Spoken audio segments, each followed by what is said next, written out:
Good evening, good evening, good evening, good evening. It is the technology. You guys are probably wondering why I'm laughing because I started the show and we were not live. So this is just what we do. This is just technology from the Zoom to all kind of calls. So it is what it Authenticity. is. Authenticity, really authentic. We authentically crazy. I am Shawn Watkins, one of your hosts, and that is the adorable Tracy Borreson. And we are coming tonight, kicking off this brand new show. And tell them where we're kicking off, Tracy. We are kicking off the Authentic Leadership 101 series. Yes. And why? Why do we have a series called Authentic Leadership 101? Well, if you guys who are watching or you guys are new to us, let's do a little bit of an introduction to who we are because it's going to give you a good idea of why we care so much about authentic leadership. So I am Tracy Borreson. I am a brand identity coach, and I am all about people bringing their authentic selves to work. So I'm going to let you guys put the pieces of that together with authentic leadership because I know you're smart people.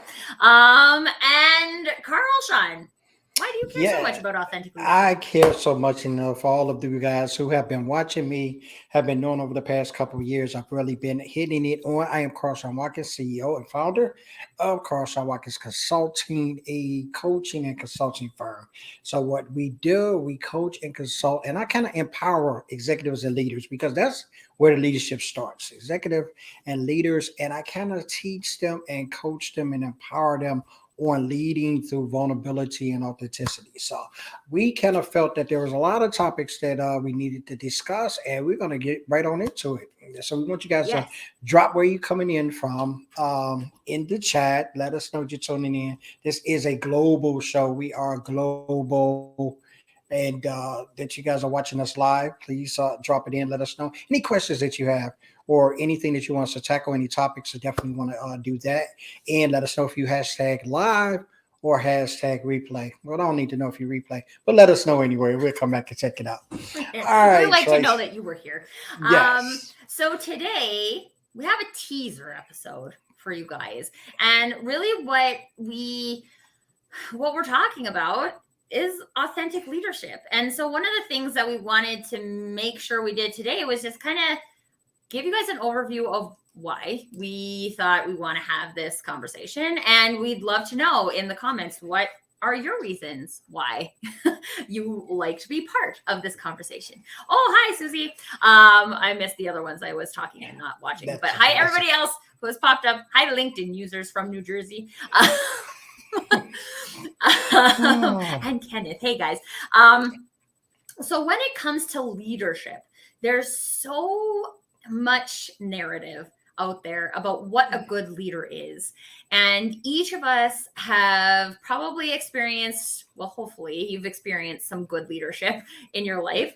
But probably we've also been around some leaders where we're just like, maybe not what I would do. Right. And so this is that conversation. It's about anything that is tied to that's not what I would do. That's something that's hitting against your authenticity.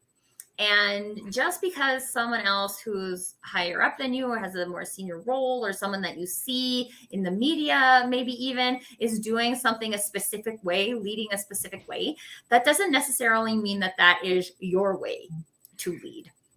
And so Shawn and I, we've been hanging out for a while, and we both care so much about being authentic. And a huge piece, in my opinion, of authenticity is vulnerability. And so we wanted to bring those two things together for you guys into a conversation about what does it look like to lead. I like to say lead with your personal brand, right? So what does it look like to lead with your personal brand? What does it look like to bring that vulnerability into a work environment, whether you are currently an entrepreneur and working with yourself? Quite honestly, you're probably not working totally alone. You probably have partners and business peeps. I like to call them that you're working with. Shawn is one of my business peeps. Yes. Or if you're working in an office, corporate, healthcare, like you name it, work environment that is maybe not dictated by you, but dictated by a larger corporate culture or a larger societal kind of constraint, there is an ability to bring authenticity, to bring that vulnerability with you to work. And this entire conversation is to help break down the boundaries of why we feel so limited in being able to do that right now. And without changing the structure, right? Like Yes. if you're the CEO, you get to control your structure. So that's great. But if you're not, there are all of these things that you can bring with you to work in your leadership that can help make your work environment better for you, make it better for the people that you lead, and make it better for so many people. Yes, that is true. And it was important to us, especially from what we do and from the standpoint of which we do it. It was important for us to get involved with this conversation. And I have an equation that I often share, and a lot of times you may see it in my post. Go visit us on LinkedIn, Carl S. Watkins 1, and go visit Tracy Borreson as well. Make sure you connect with us. I'm always plugging that in because we always have good information. But I made an equation when I started working with diversity and inclusion maybe about 10 or 15 years ago. And I use it a lot on this platform. And I said diversity plus vulnerability equals inclusion. And what a lot of times that those that are in the leadership area, they kind of forget that vulnerability part. We have those kind of things that say, okay, we're going to check the box. Yes, as African American, female, whatever those diversity, yes, they check the box on those. And then oftentimes you're just left there.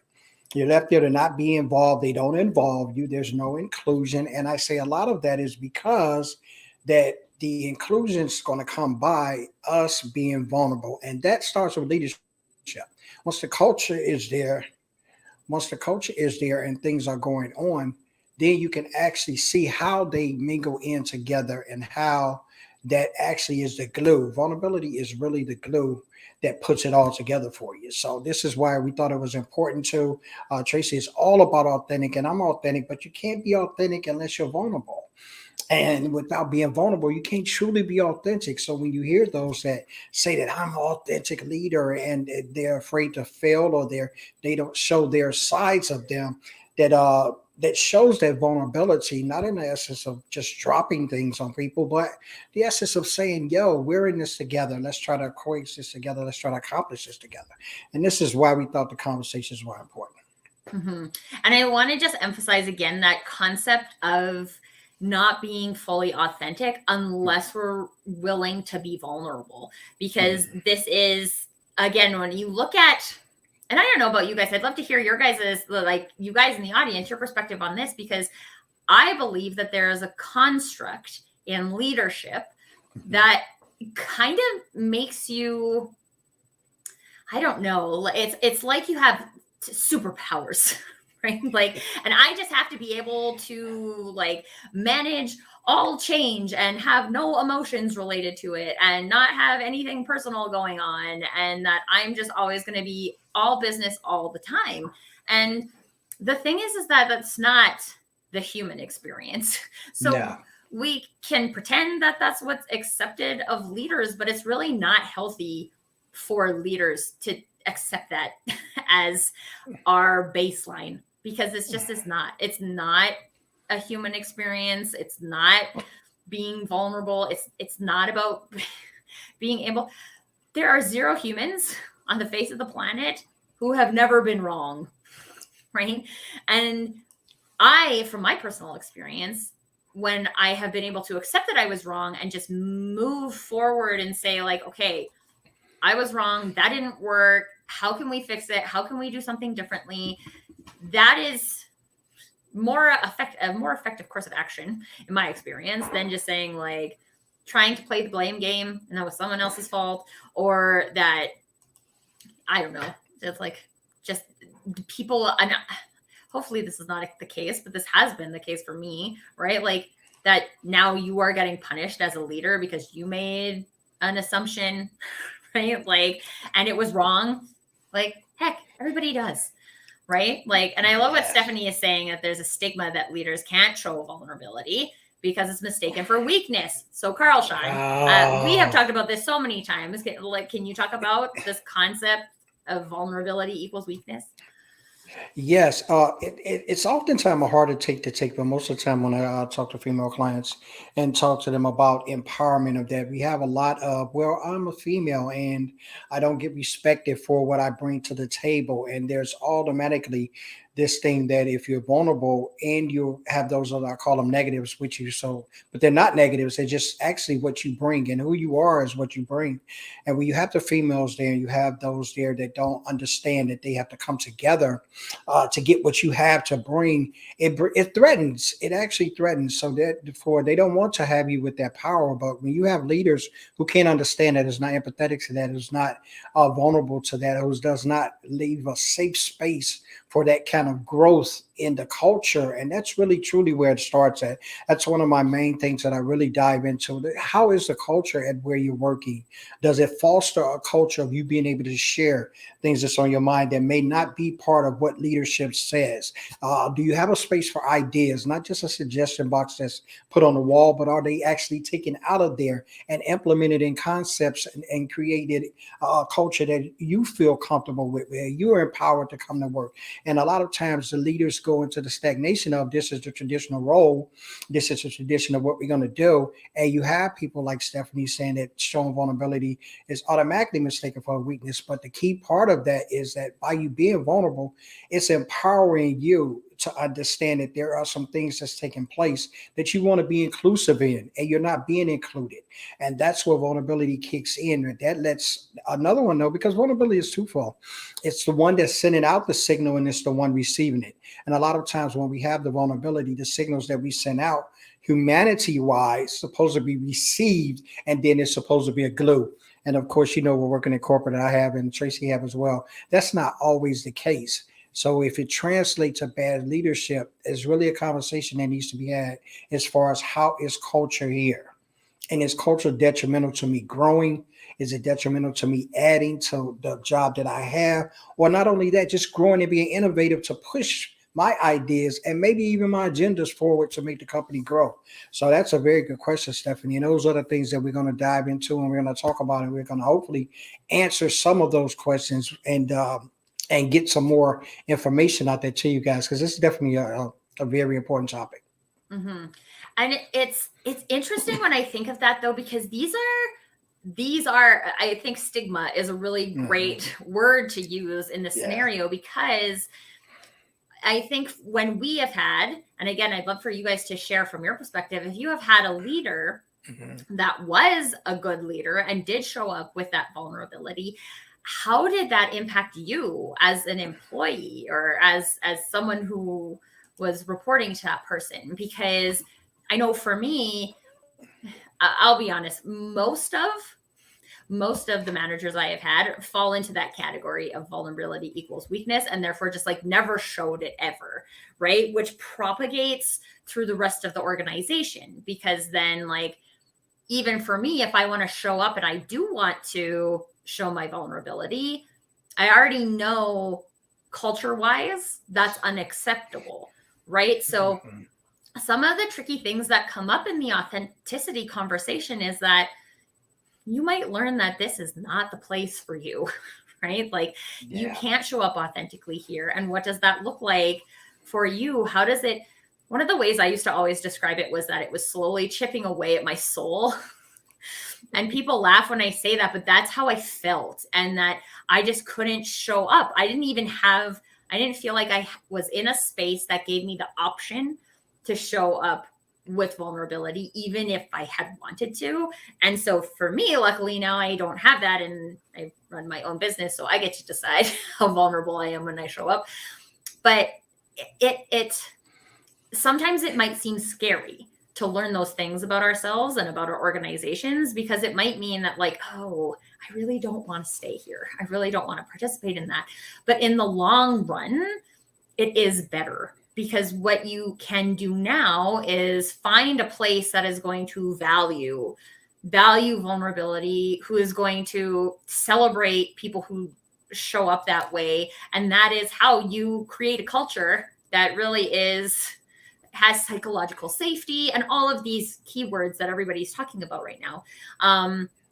And this is great, Susie, that is like when you can show up and be vulnerable, you get to express ideas. And then there are, you're right, yep, more challenges because of it. But like, this is what allows us to grow as humans. Yes. And if you guys in the crowd or listening on replay self-identify as being somebody who likes to be in the growth zone or a constant learner, like all of those things, we can't experience growth when we're in environments like that. And if you are a flower that is trying to bloom and you're in this like teeny tiny like, what are those things called? The greenhouse that you're just like constantly hitting the roof because like your vulnerability isn't allowed to shine through. Like, it's not the right environment for you.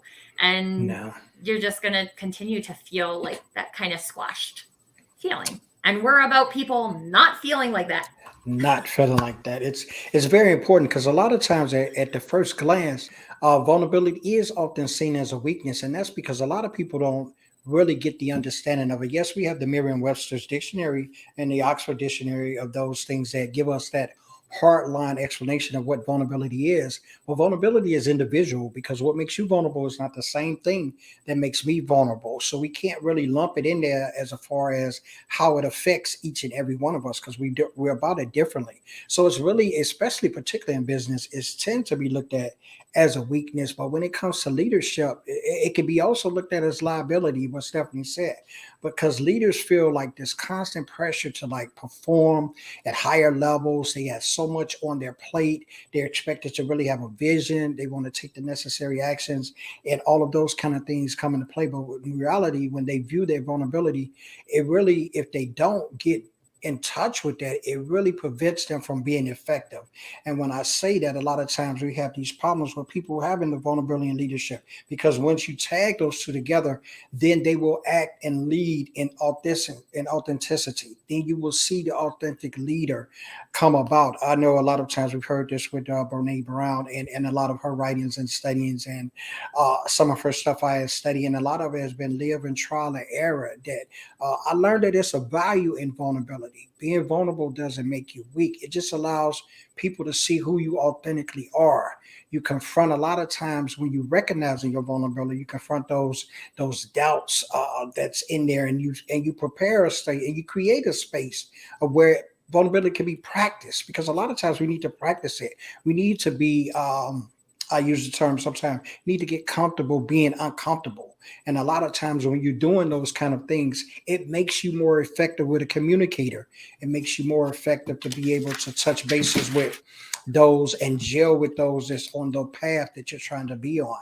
So it's definitely cool. And Susie says Susie is right, especially with presenting challenging. If you can't show vulnerability, in most cases, you cannot also show if you're struggling or experiencing challenges, right? And this is what stifles the growth. And I think Tracy hit that on the head earlier when she said, when you see those kind of places, then maybe it's time to shop around. A lot of times we put ourselves or continue to have ourselves in these situations, and circumstances sometimes dictate that, depending on where we are and what we're going through and what's available to us. But a lot of times that's when we have to back out and do the homework and say, okay, let me do some shopping, as if I do grocery, car, home. You do those kind of shopping. Take some inventory of yourself and say, is this a place that I'm growing?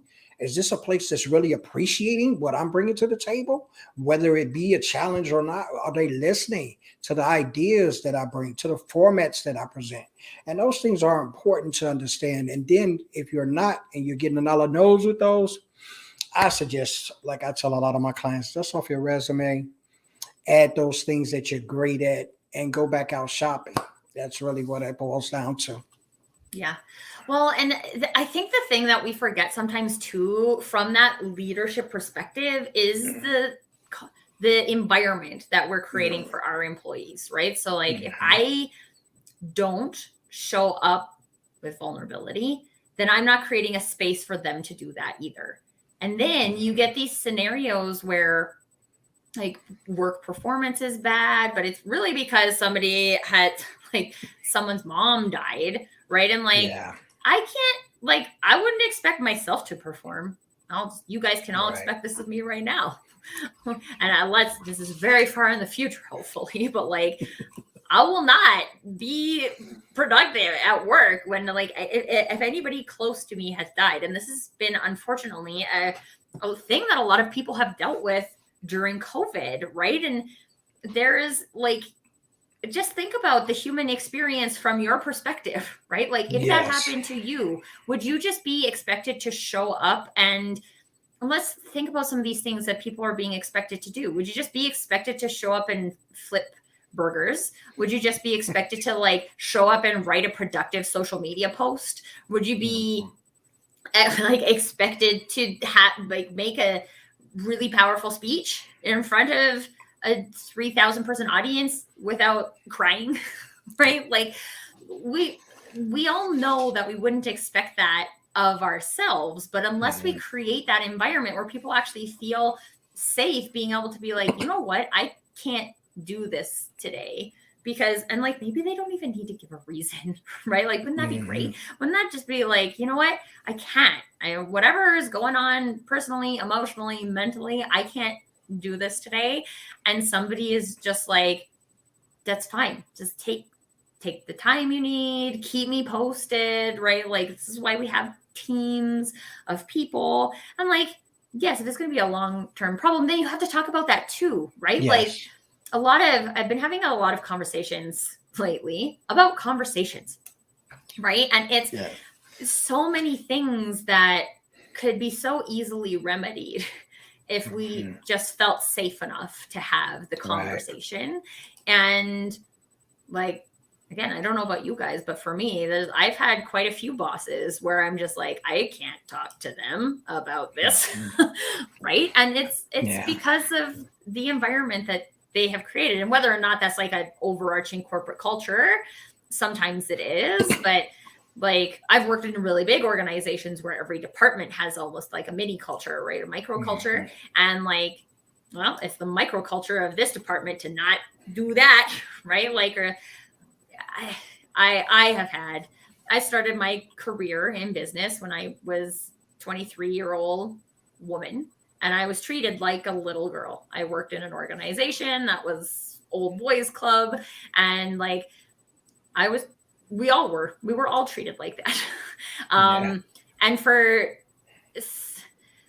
I think it was really hard. It was really hard for me because I expected that, which is weird. Why do we still expect that? It's just kind of annoying. But like, we just expect that. And then we don't have a way to deal with it, right? Because we don't know enough. We don't have a space where we can be vulnerable, and we don't know enough about ourselves. Like I didn't know enough about myself when I was 23 to like know why some of these things were frustrating me and things of that nature. And this is why one of the other goals of this show is to bring this conversation to everybody. Like it's never too late. It's never too late to practice your authentic leadership.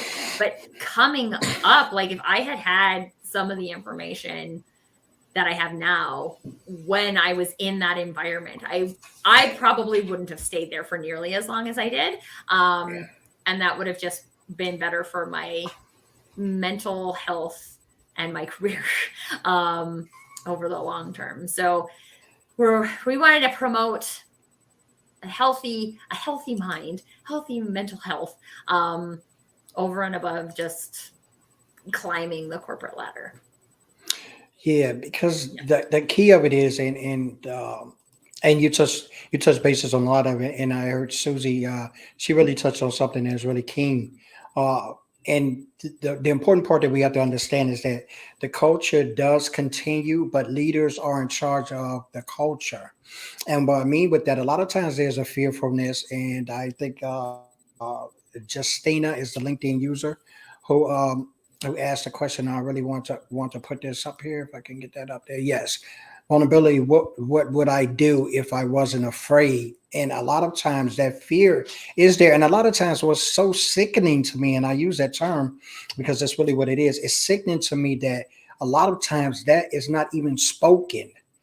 it's just a culture that is there that's kind of like a dark cloud over an organization and over departments. I've been in corporations where it has been systematically done in departments. It's not necessarily a culture thing, but it's that supervisor in that department that is allowing those kind of attitudes and concepts to flow and cultivate in the group that she's leading or he's leading. And a lot of times you get into those environments, and the first thing you feel is the tension. You feel the fear, you feel the judgment, you feel all those things that are really stifling of growth, stifling of innovation. And the leaders are big partakers in that. And I think this is why it's important that the authentic leader, Tracy made a good point. A lot of times it's not so much that the employee is not performing, not producing, and not being that ultra A performer all the time. But there are things that go on. There's a lot of things going on now. We just look at the cares of life, what I like to call them. We have the pandemic. We have kids that's being forced to wear masks, and some that's not wearing masks. Governors are saying no masks. Some is protesting. I mean, it's a whole lot going on. So when you're a parent or you have other things, when you're coming into the workforce, maybe work isn't the first and fourth at your forefront. A lot of things is like, well, I'm hoping my child really has a great day, and all those other things. So when you come into an environment that's toxic, or environment that's judgmental, or environment that is not conducive to you being able to say, okay, I'm at work now. I could take a deep breath. When was the last time you were able to go to your place of employment and a lot of things happen? Maybe you cut off on the road, and a whole lot of things happen before you got there. You sat at your desk, you exhaled, and you felt good. No, I can't tell you. I can tell you. I can answer that for you guys. No, I don't know when this happened. I don't know when this happened because I've never been to that. If anything, I come in and I have to like suck up what has all happened to me, so I won't put that out into where I'm going and who I'm working with. And these are the kind of things that it's challenging.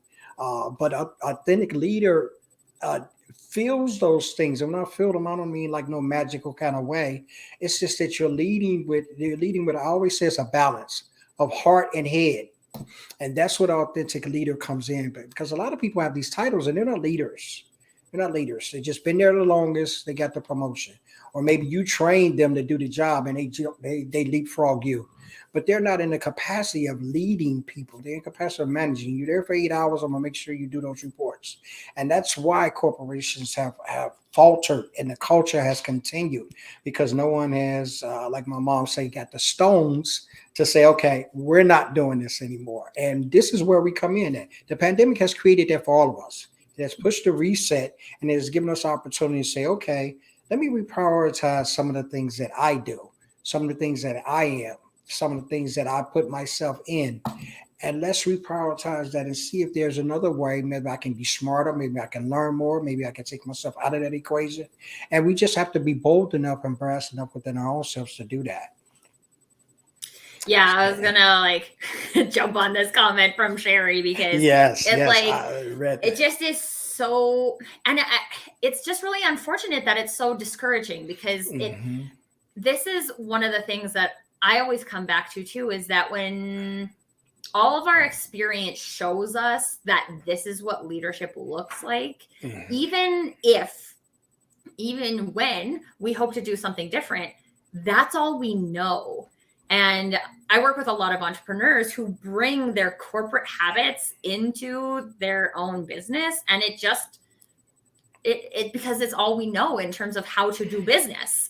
And so it's not even that we want to do these things. We propagate them because we don't have another way of thinking about it, which again is why we want to bring this conversation to the forefront to give you guys and everybody else who listens a different way to think about leadership, so you can look at how you're doing that. And this ties into leading yourself as well, you guys. So if you are an entrepreneur, we're still showing up in a leadership capacity. You might be leading clients, you might be leading seminars, you're leading yourself at the end of the day. And so it is important to talk about that, because if we continue to get discouraged, we stay in that spot of just like, well, this is the way it is, and we just have to like figure out how to work our way around it. But this is not the point. The point is that there is another way.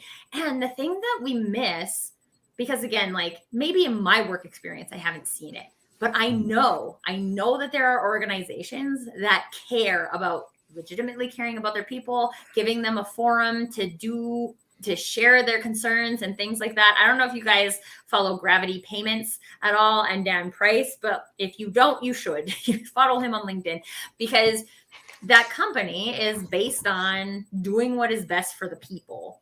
And they do a lot of things very differently than a lot of other organizations, because it's based on doing that. That's what they do at the crux of their business, is doing what is best for their employees.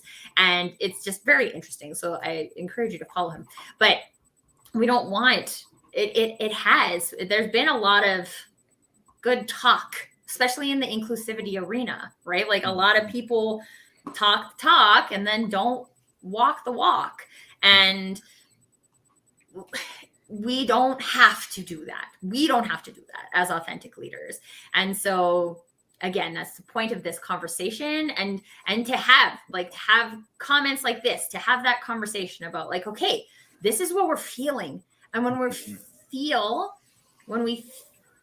that discouraged, it's really easy to not do something different, right? Or like emotions. I saw a really great post on LinkedIn earlier today. I can't remember who posted it, but about like we don't choose our emotions, right? Like our emotions they generate and they come from a situation not aligning with your expectations, or when there is you and someone else don't match on a values level. And there's a whole bunch of reasons why emotions happen. But once you're in that state of feeling, it can be really discouraging. And you go back to work and you see this every day, and 9 out of 10 leaders still to this day are doing it the old school way. It can be discouraging. So I want to celebrate you guys for coming and participating in this conversation, because I think we've got so much good conversation already.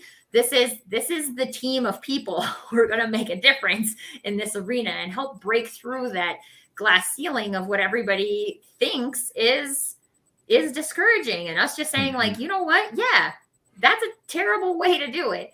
And it is discouraging that so many people are doing it that way, and we are not going to do it that way. We're going to stand for the new way, the new authentic leadership that allows humans to be humans and be vulnerable and build our leadership on a real human experience. Absolutely. And I oftentimes when I'm dealing with clients, that's leaders, that's executives, the first question that I really ask them, it's not even an assessment. It's just a true feeling of how I think, or I want to know how they feel about themselves. I often ask them the question, do people want to follow you? Like it's a simple question. And what it does, by it being so simple, it really delves into the individual that calling themselves a leader. You want to become the leader that people want to follow. That's the reason that you're in leadership. And you can only be that if you're being authentic in leading that. And you think about those words, you hear them all the time. Oh my God, you cannot hear it enough. Authentic leadership. I hear everybody talking about that. But like Tracy said, leadership today is so very different than it used to be in previous generations, but it's so much the same as well. There's a lot of things that our eyes are opening to, the harassment suits, the Me Too movement, all of these kind of things that are kind of like open our eyes to wrongs that have been in the culture and in the environment for many years. But now it's still down. It's still the good old boys club. It's still all of those kind of like cliches that used to go on about what corporations bring.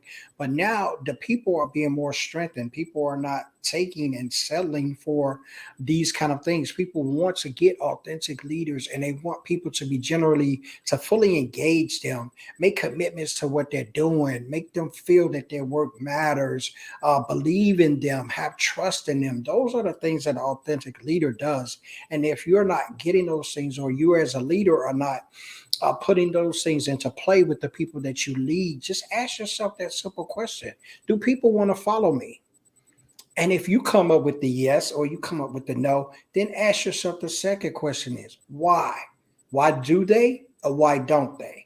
And then the action has to take place, because if you come to a point of saying why, yeah, they want to follow me because okay, well, those need to be your actions when you're interacting with them. Those need to be the facade that they see, not the wall that you built up to say the good old traditional way. But this needs to be the character which you carry on the leadership. And if you answer, no, I'm not sure they want to follow me, then you have to understand what is there that I must go back to the drawing board and do. Why am I a leader that someone wants to not follow? Or why am I a leader leading people and I'm not leading them to growing or being the best that they can be? And that's really what an authentic leader does. He searches out those things, propel those people and push them forward so they can be great, right? Mm-hmm. And it does take courage, you guys. Like It is one of the things that I remember experiencing when I was in my corporate job was that, so I worked in sales and marketing. We had all these KPIs and I didn't believe in any of them. For one, they were not driving any business. So they clearly weren't key performance indicators. Maybe they were metrics. They're metrics. But like the amount of time that I spent tracking metrics as a senior leader, totally irrelevant. Totally irrelevant. It's not actually helping me lead people. It's not helping me create an environment where people can feel safe to share their problems and all of those things. Like it's not actually leading. It's not leading anything. And there's so much that is just happening in leadership. And that is because of the definition of the role, right? Mm-hmm. And so it really is like, I actually it was really interesting because I had a conversation with another senior leader who was at my organization who had left after I left. And he was like, you just showed up every day and like stood for what you believed. And I was like, you have no idea how much work I put into that every single day. Like, and I made it a point to like stand up for my employees. I had a sales rep who didn't like the way he was being forced to sell, and then like this guy has been a salesperson for 20 years. And just let him sell the way he wants to sell. And if you're not getting the results, then you can talk about it. But you're like trying to handcuff him into this way that is like not working. So why we keep doing that? It doesn't make sense. And to the point where I had a conversation with my boss, I had given the sales rep like the space. I was like, how would you do it? Like, how would you do it? You have spent more years in sales than I have. How would you do it? And he was like, I would do this, this, and this. And I'm like, okay, great. Do that for a week. And then we'll talk about it. Right? Like, we'll see what the results are. And then we'll talk about it. And like, this guy had been doing like 125 calls a week and getting no meetings. Because like, let's be honest, you guys, if you're just calling people to meet a number, how good is that call? Right. Yeah. And so the next week he did 8 and got 3 meetings. Great. And I was so excited about that. And I went to our management meeting and I told my boss, and she was like, how come he didn't make 125 calls? And I was like, I'm sorry, did you not see his conversion rate? Like, it's much higher, right? Yeah, like that is legit. And we know that meetings lead to sales. Like the calls don't lead to sales, meetings lead to sales. So like we got the meetings. 3 is a lot better than 0. I don't care that he only did 8 calls. Why do we care about these things? Right? Like, and there's so many of those things that just like, and as entrepreneurs, we're not past it either, right? Like we have these, I gotta meet 25 new people on social media every day. Like, why? You don't. So you don't have to do that. But like, we stop asking why. And to be an authentic leader, if I'm going to look at something and say like, I don't understand why we're doing this, like that is not, especially if you have a really hard-headed CEO. Yes, like, absolutely. That's not the easiest conversation to have, right? It's like not. It does take guts to do that. And I will tell you though, in my experience, once you have that confidence in yourself, that like real alignment with your personal brand, and like, this is what I believe and this is what I stand for. And you know what, like I'm going to show up and I'm going to stand for it every day. And if your organization isn't having any of it, they're going to lose you, which is a terrible loss for them because you are trying to be an authentic leader. And it's just like, it will be better for you in the long run. But you might get put into this situation where I did, and I was just like, I quit. I have to leave because I can't. Like, I can't be myself here. And I actually care about people and leading other people and watching them succeed and creating spaces and giving them tools for them to succeed. And like, quite honestly, if you can't let me do that, I have to go do it somewhere else. And so whether that's with a different organization or in your own business, that is up to you and what is right for you. But it's like, it's not the easy road. It's not the easy road. No, it's definitely not easy, and it takes. But there are things out there.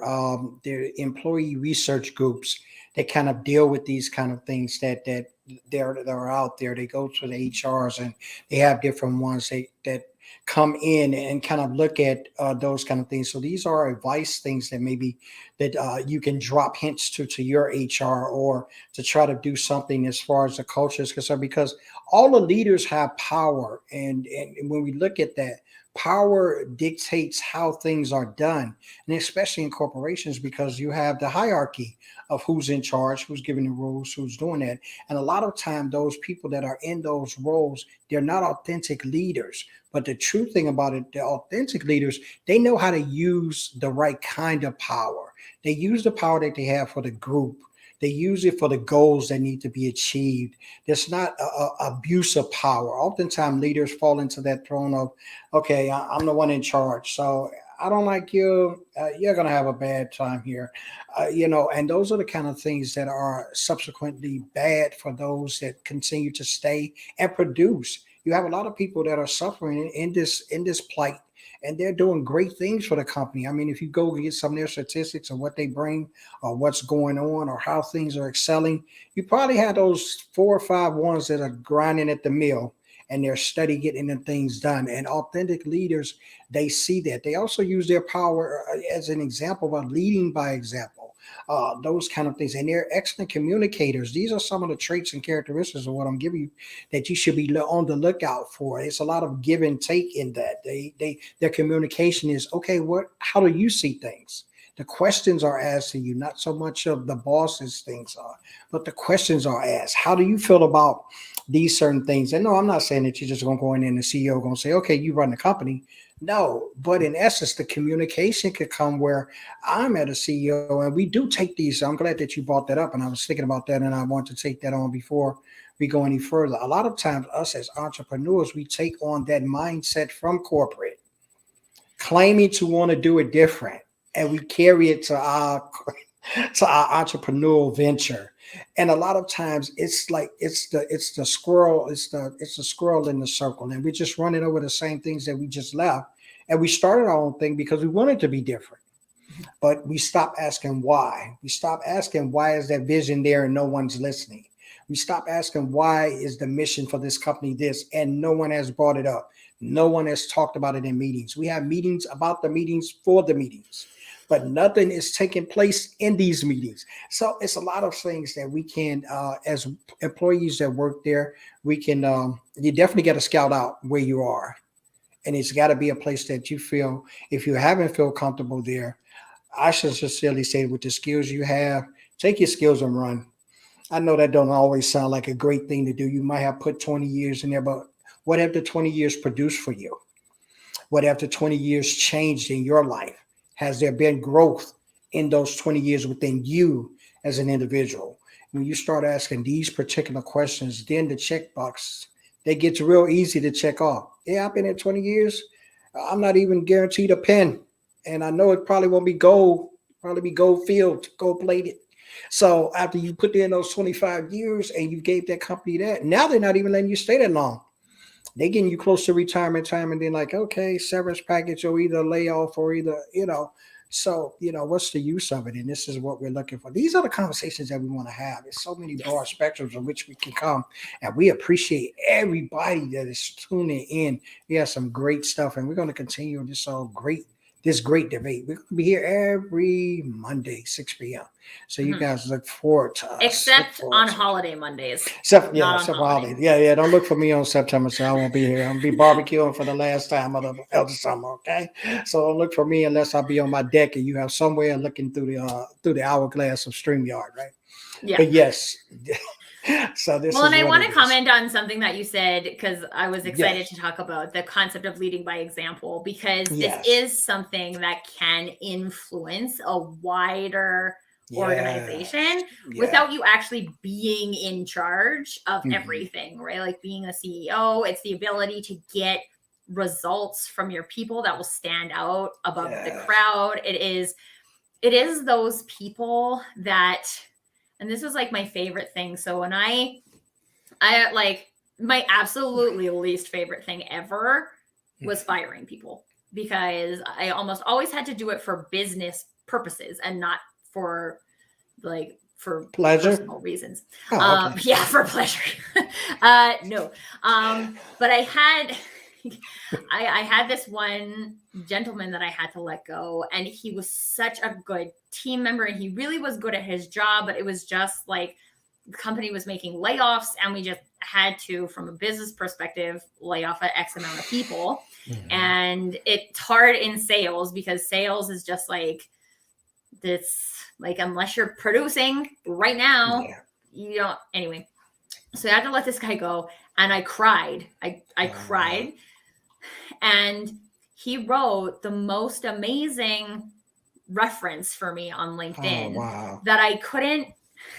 You know those times when someone says something about you and you're like thank you doesn't even Right. come close to cutting it Yeah. in terms of feedback. Like, Mhm. I read it and I was like, I can't, like, I don't even have any, like, what can I even say to this? This is like the nicest thing anyone has ever said, well, Yeah. written about me. And that is the impact that you make on other people as an authentic leader, right? And I am friends with him to this day. He is one of my business peeps, and we live in the same city, so we still get to like hang out, and he knows my son and like all of these things.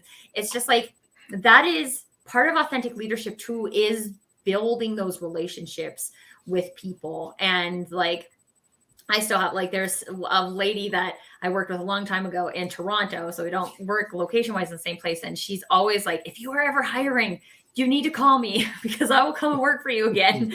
It was like, we'll see what jobs I have that match your skills, but it's just like, that is another perspective of it that maybe we don't talk about enough, is that like human to human connection that comes from being vulnerable and being authentic, that just doesn't come from showing up and being the head of something, or the, like, I'm the head honcho,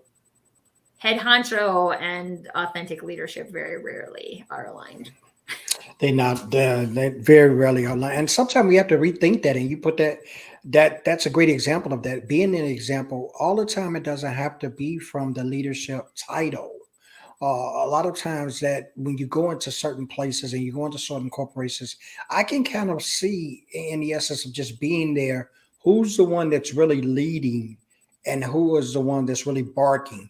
And that's and I know that's kind of like a harsh term to use, but that's really the difference. And that's how I identify it when I come into corporations and I look into. I don't even ask who the leader is or who the department head is or who's the one in charge or who's the VP of those things. I don't look. I kind of look at how their leadership is, how they're carrying on, how they're. And this is going to be sitting at the receptionist waiting for whoever I came to see there. I can kind of see the ones that come, the one that walk through the office, the ones that carry that gait, that strut, sort of like, they're in a place of leadership with not necessarily being the title of that. So I think that we sometimes we have to rethink what the leadership image is, and that in essence of understanding what the leader is. And that is how we do that, is by leading by example.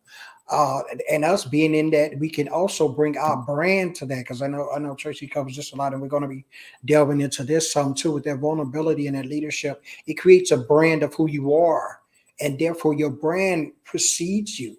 where people see you and they understand it. Oh, wow, it's something different about them. Yeah, they don't have CEO on their thing, but oh my God, the way they carry themselves, the way, and Tracy just said it with that, I've gotten many of them too, and some that really choked me to tears to see that someone really felt that way about me. And it was not me doing anything extra, it was just what I am. So you have a lot of those things where you rethink the leadership image, you kind of like increase that self-awareness of those that's around you and those kind of things, and they work to your benefit because when you're in the midst of dealing with that and being fearful, those are the things that you're drawn to that treats your vulnerability, because the vulnerability is the connection. And like I said earlier in the broadcast, it's the signal that I sent out. And it's not quite a SOS, but it's a signal of uncertainty, uncertainty. I'm not really like, so then they're the receiver, the respondent have to say, oh, okay, it's my job to make them comfortable. Therefore, they can grow. Therefore, they can cultivate. And this is what we have to be as authentic leaders. Mm-hmm. And that, I think the really important thing there, Carl Shawn, is it's about you being you, yes. Right? Like there's not this like one profile right. of an authentic leader. Every single one of us has a different way of how that looks for you. And that adds another level of complexity, right? Because there's not just like one. It'd be nice if we could just like have this profile of what the authentic leader is and be able to check off all the boxes. But you can go find one about a powerful leader or a successful leader or what have you, probably on Forbes somewhere. I'm sure there is an article at some point on that. Absolutely. But like, it's actually funny. I remember reading this article, a Forbes article. It was pretty old, probably 2015 or something like that, about how to climb the corporate ladder. And I busted it in a blog post that I wrote because like half of the things in there, at least, were like you trying to pretend to be something else or pretend to care about things that you don't care about. And that's not what personal branding is about. So I had many things to say about that, but it's about learning yourself. It is about that self-awareness and figuring out for you how to show up authentically for you. Because I will tell you this, I was totally that person at my last job where I was like the de facto leader. And if the boss wasn't there, everybody came to me. It wasn't written anywhere. It was just like, this is what Tracy will figure it out.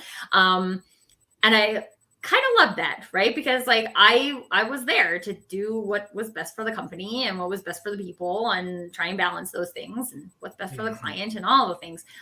And because I care about people, that's like a critical piece of who I am, is that I can't in good conscience show up and not care about the people.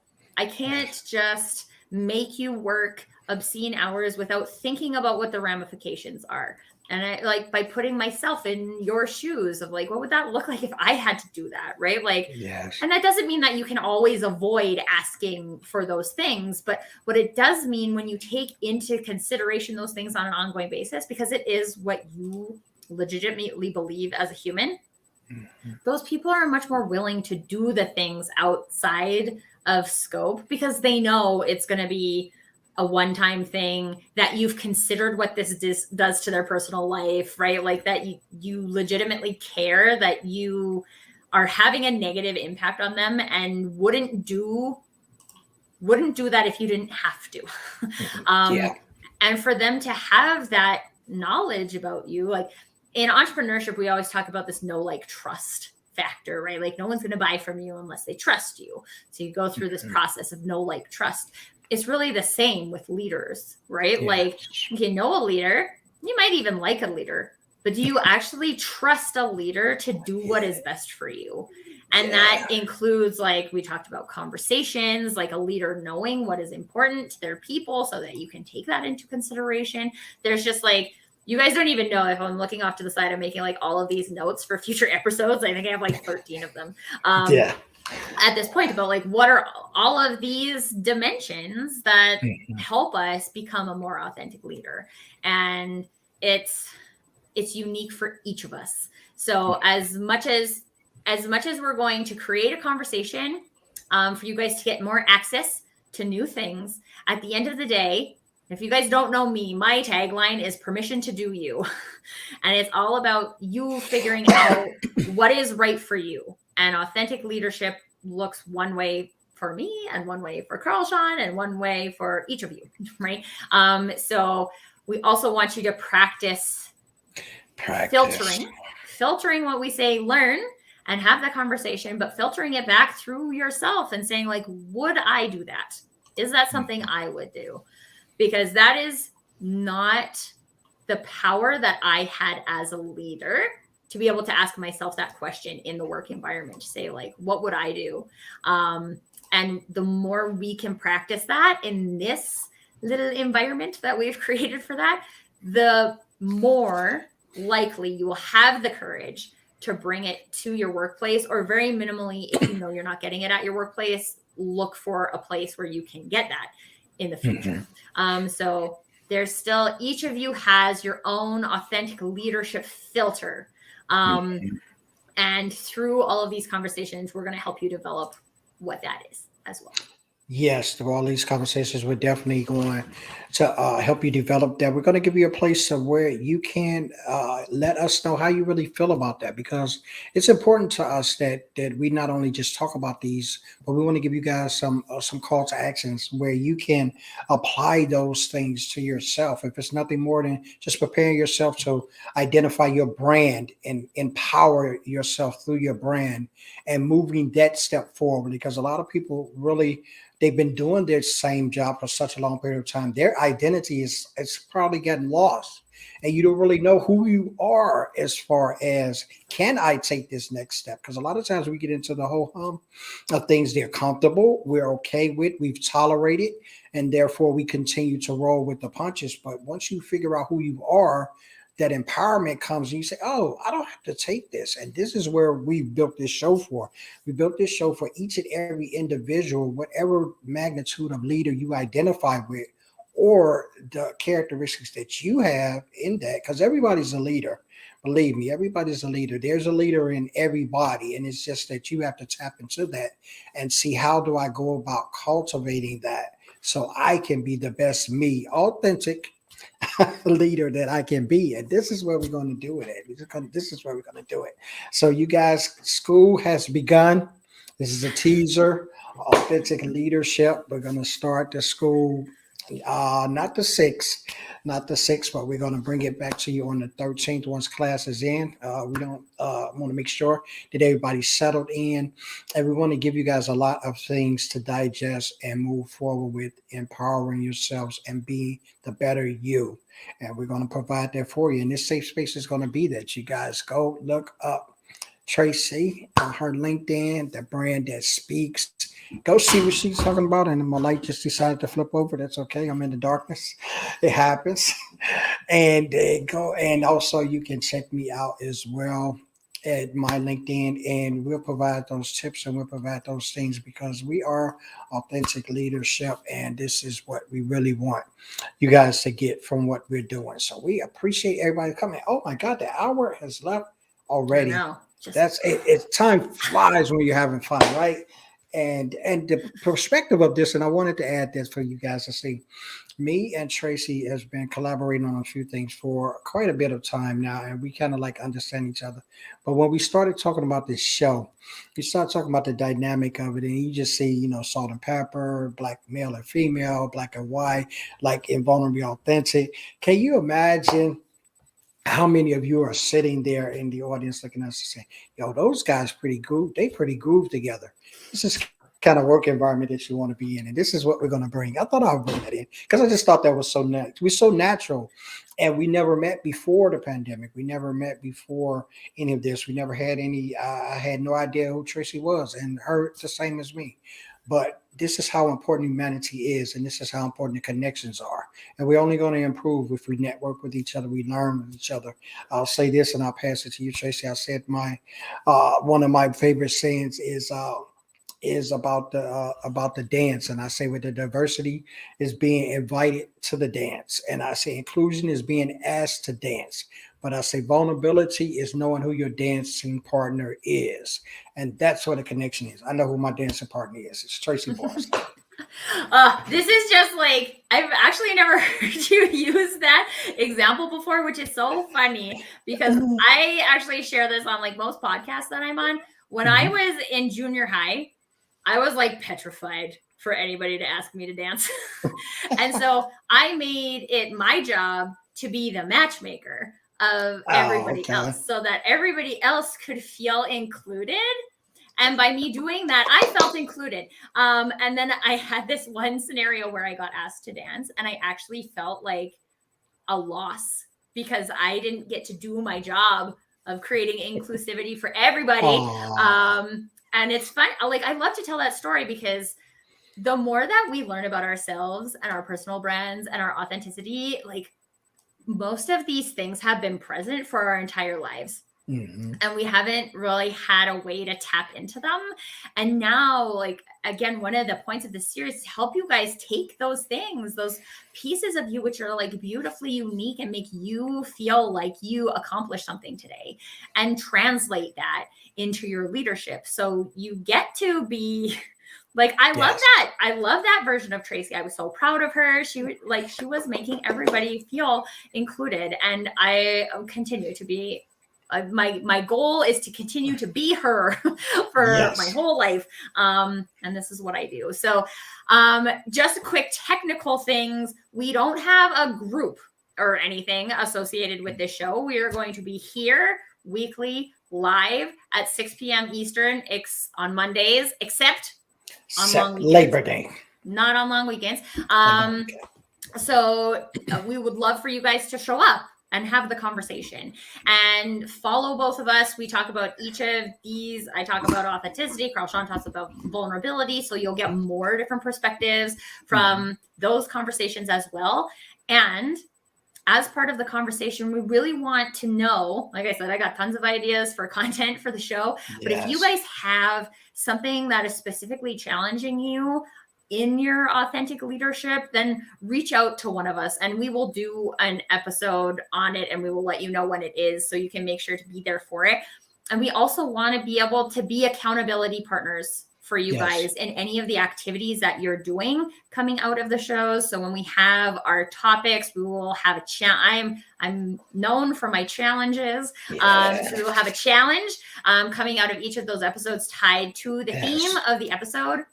And if you guys need help with accountability on either of those things, reach out to us. If you like me, you like Shawn, we're in this together. Absolutely. Reach out to either one of us. We really want, our goal is for more people to be the authentic leader they can be. And we are here for you. So whatever support we can provide now, later, as we go, as you learn more things, it's like, just let us know, please. We love all of you and we want to help. Yes, we appreciate everybody that came out. The roll call is out. Each and every one of you guys, we do appreciate it. I put it in there. Join us weekly live. We're going to submit your questions and participate in the conversation. Let us know what you're saying. Just repeating the same thing that Tracy says. Follow us so we can give you more contact from our contextual basis of how we feel before, individually. Then we bring it together and marry it on this show. But we want your comments and we want to be engaged because we want this show to be for you, the viewers. Yes. So let us know. Hashtag live, hashtag replay. We will be replaying it. We'll have it there. Please put comments in if you're on the replay. We will go back and read them. We will respond to them. Each and every question we'll get response to. I promise you. That's all I have to do. Respond to you. That's all we got to do. So we thank you guys. We have one job. Just one job. I have one job. Respond to you. That's it. So we will see you guys on September the 13th. Mark it in your calendars. Set it in your calendars. We'll have everything out for you guys. The flyers will come out and we will have it out. And we'll have the show ready for you, and you. All right, and Tracy. Make sure all of this is going to be it'll come originally from Shawn.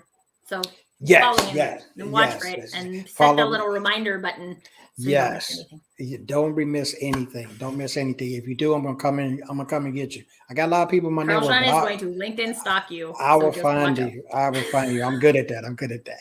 You guys have a great evening. Have a blessed rest of your week. Tracy, I will see you on the other side. And for everybody who came and saw us, we appreciate you guys. Later. Bye.